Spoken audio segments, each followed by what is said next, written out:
Alors, maintenant, nous allons faire une pratique professionnelle encore un peu distincte, que sont le port des gants. Alors, le port des gants, donc vous voyez que ici, j'ai une paire de gants en latex. Voilà. Donc, dans votre pratique professionnelle, vous pouvez avoir aussi très certainement des gants en vinyle. D'accord? Moi, j'en avais pas sous la main. Donc, on va faire aujourd'hui avec des gants en latex. Alors, attention, quand j'attrape des gants, déjà, première règle, mes mains doivent être propres. Donc, je fais le lavage des mains en 7 points. Ce n'est pas parce que vous portez des gants que vous êtes dispensé de vous laver les mains. Ok? Si je ne me lave pas les mains avant de porter des gants, je vais contaminer mes gants. Donc, c'est important, surtout, de faire en sorte de bien se laver les mains. Voilà. Une fois que j'ai lavé mes mains et que je les ai séchées, mes gants doivent être attrapés ici, par le côté où vous avez, en définitive, le poignet.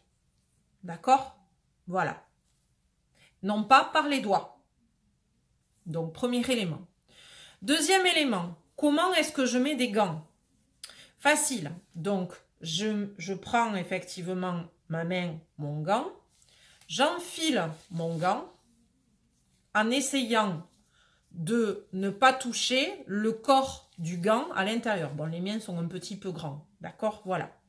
Pareil, j'attrape mon deuxième gant avec ma main gantée et je mets ma main à l'intérieur en suivant effectivement, toujours pareil, la logique de je ne touche pas le corps du gant. Donc maintenant, je peux travailler avec mes gants, il n'y a pas de problème.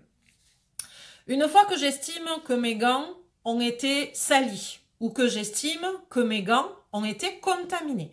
Alors attention, normalement une paire de gants s'utilise pour une tâche spécifique. Donc ce qui veut dire que par exemple quand vous allez élaborer, excusez-moi, des entrées, vous allez utiliser une paire de gants pour faire un type d'entrée. Mais vous n'allez pas utiliser ces mêmes gants pour faire autre chose derrière.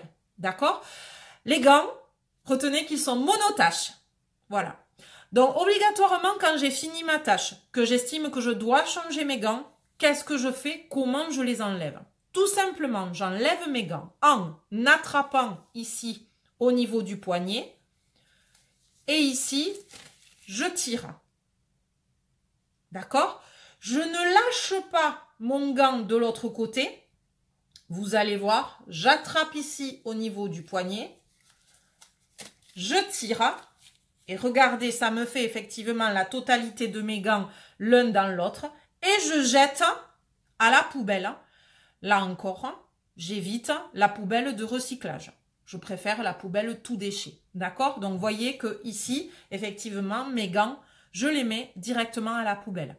Attention, bien entendu, l'objectif est de les changer le plus de fois possible, vos gants jetables. Retenez surtout que des gants jetables sont monotâches. D'accord?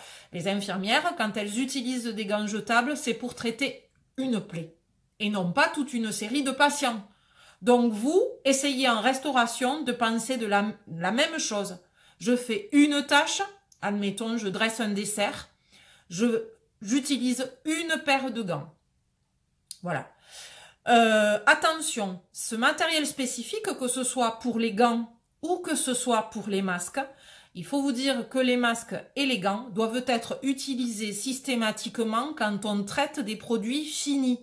C'est-à-dire que dès que vous allez vendre le produit tel quel au client, il faut que ce produit soit protégé. C'est impératif.